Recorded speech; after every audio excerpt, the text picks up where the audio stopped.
साथियों नमस्कार, मुन्ना झारखंड न्यूज में आप सभी को स्वागत है। आइए आप सबको स्वामी अवधेशानंद जी के गिरी के जीवन सूत्र के बारे में क्या बताते हैं। अहंकार हमें दूसरों के गुण को नहीं देखने देता है और सत्य से दूर कर देता है। अहंकार मनुष्य की आध्यात्मिक आकांक्षाओं को चूर चूर कर देता है। अहंकार दूसरों के सद्गुण नहीं देखने देता और हमें एक तरह से एक आवरण में ढक कर रखता है, एक प्रकार का ऐसा आवरण जिसमें हम अपनी सामर्थ्य, शक्ति, विद्या, विभूति और अपने अंतर के बल और ऊर्जा को भी हम भूल जाते हैं।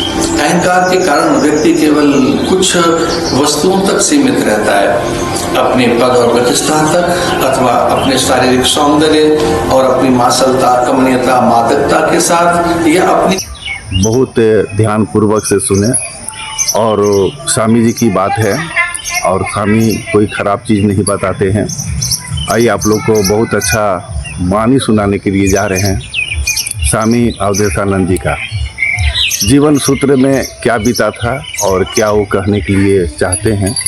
आप सब वीडियो को देखें, लाइक शेयर कमेंट ज़रूर करें और दोस्तों तक ज़रूर पहुंचाएं। आप जितना पहुंचाओगे उतना आप सभी को भलाई होगा। आइए सुनाते हैं आप सभी को। जो अहंकार हमें दूसरों के गुणों को नहीं देखने देता है। अहंकार एक ऐसा वारण बना देता है जिसकी वजह से हम अपनी सामर्थ्य, शक्ति, विद्या और ऊर्जा को भी हम भूल जाते हैं। घमंड हमें सत्य तक नहीं पहुंचने देता है, ये हमें हमारे लक्ष्य से भी दूर कर देता है। हम वास्तविकता को जान नहीं पाते हैं, इसलिए अहंकार से हम दूर रहते हैं। आज जूना पीठाश्वर आचार्य महामंडेश्वर स्वामी अवधेशानंद जी गिरी के जीवन सूत्र में जानिए अहंकार कैसे दूर हो सकता है।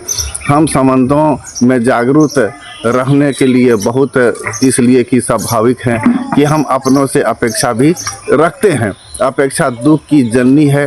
जब कोई अपेक्षा पूरी नहीं होती है तो हमें दुख होता है और हमें सोचने तक कि हमारी सभी इच्छाएं हमारे संबंधित को पूरी नहीं होती है। लेकिन हमारा अज्ञान ही है, क्योंकि उनकी शक्तियां समिति के संबंधियों को अधिकार पाना चाहते हैं अपनों को हमारी, और जो अपेक्षाएं हैं जो बड़ी कठिन है, हमें उन अपेक्षाओं को कम करना चाहिए, यानी कि घमंड ज़्यादा नहीं करना चाहिए।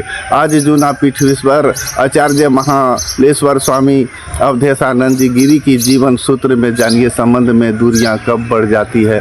हमें अपने को आनंद, प्रसन्नता और सुख का विषय बनना चाहिए। जब हमने काम में प्रसन्न होंगे तब हम न तो थकेंगे और न ही फिर वो काम हमें बोझ लगेगा। जो काम से प्यार हो जाएगा, जो काम हम करना चाहते हैं, उससे पहले उसकी उपेक्षा बना लें, उसके चरण तय कर लें, उसकी उत्साहित और उनके सफलता मिलेगी। इस विश्वास के साथ काम शुरू करें। कोई सा काम जो है कठिन नहीं आएगा, कोई सा काम।